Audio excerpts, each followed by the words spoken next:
Chengxi, 9 years old, primary 4 from YUMIN Primary School. So here we'll still be continuing with ordinary differential equation. Last lesson, we have learned about the difference between the total differentiation and the exact form, right? It's just that the difference is very, very small.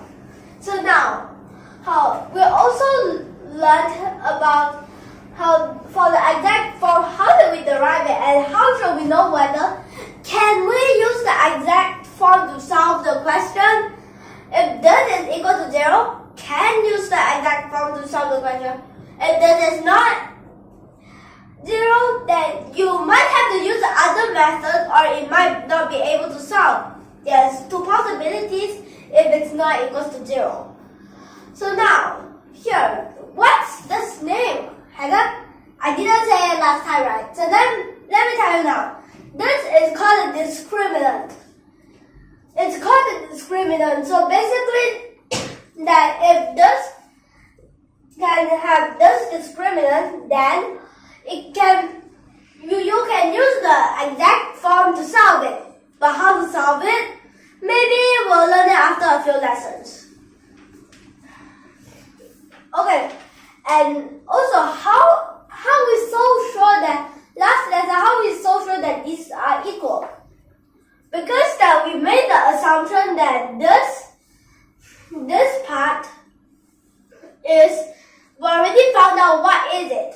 So over here we need to equal to it.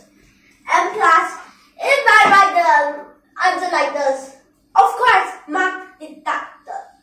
Why are the marks deducted? Let me tell the answer. Okay, let me ask you. When had they told you that there's B? Nobody had told you that there's such thing as B, right? It's only your own self think that there's B. Nobody told you about it. So, you have to change it back to A, okay? But wait, you don't change it here. Nope. You should change it over here. So, best, I'll just write it here, okay? So on this first part, we can straight away get it from here.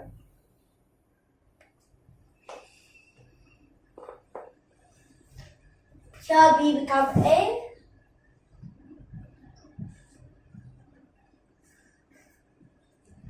But oh wait a second, but here we don't have it yet. Why don't we move some places? So you can say that we move this part to the other side, right?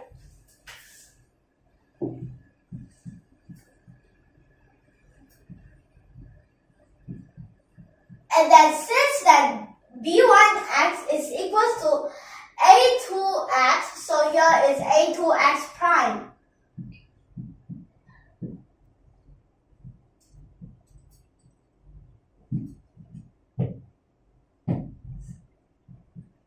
Like this.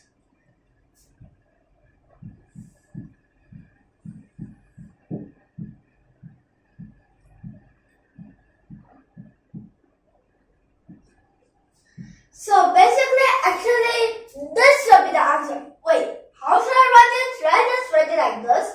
Nope, you can write it as the equation, which is like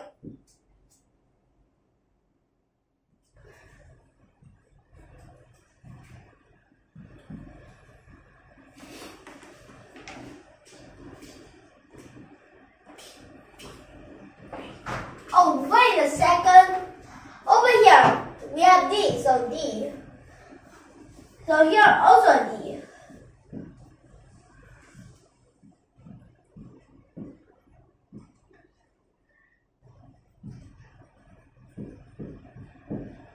Like this, right? So now, after we get this, wait, you still have to equal to this. Wait, let me ask you a question. Is this the homogeneous solution? Is this the particular solution? Or is that the general solution? Okay, so let's see. Okay, so if here is a constant, means that it's a C, and of course, it's the general solution for this part. Okay? So So since it has a C, so in the general solution, both the homogeneous and the particular solution, how shall we find the homogeneous solution? Characteristic equation, where we have to use a lambda. And then for the other one, which is the particular solution, we'll use the operator method that we have always been doing in the past. So that's the reason why in the past we use the operators method. Because that over here, when we solve this, the exact form which is similar to the total differentiation, we'll have the particular solution which will need to use the operators method and the homogeneous solution which will need to use the characteristic equation. Well, here, let me ask you, how many steps are there to get this question? How to get, okay, so there's how many steps to solve this question? First step, you have to look at the standard question, which is this whole thing. And then after that, you need to analyze it about your imagination, because it's just your imagination. So over here, after we get this, we'll have to see, can we solve it using the exact form? If we can, last step, how can we solve it? That will be after a few lessons. So now, let me give you some.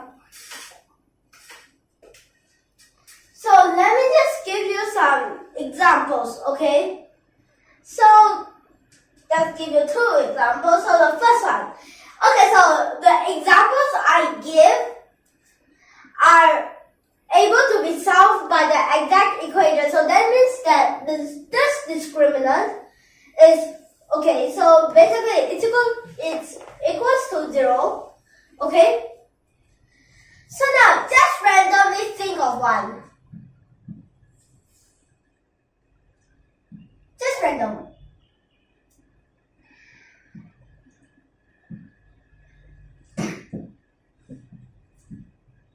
Wait, it might be wrong, but later I'll change it.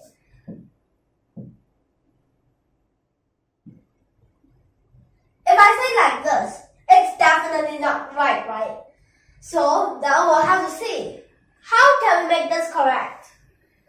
So over here,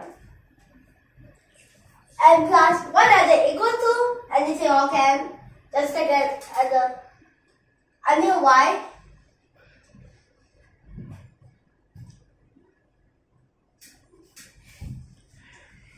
Wait.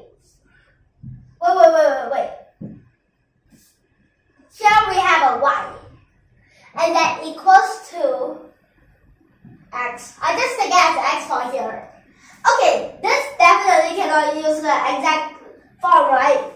So how should we make it able? Okay, first this one become a 2. Oh, and then need to minus this 1, which is already not enough. And then this is a 2 and a 3, 5, so yeah, we need to get a 5, okay? So therefore our first one, whereas here the first coefficient is 1, the second coefficient is 5, the third coefficient is 3. Change it a little bit.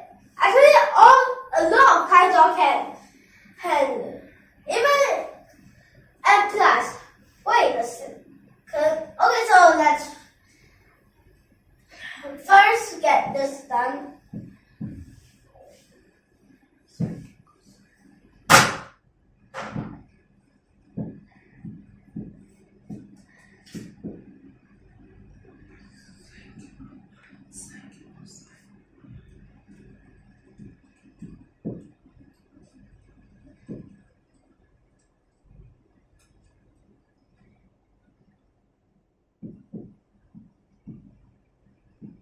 So is this correct?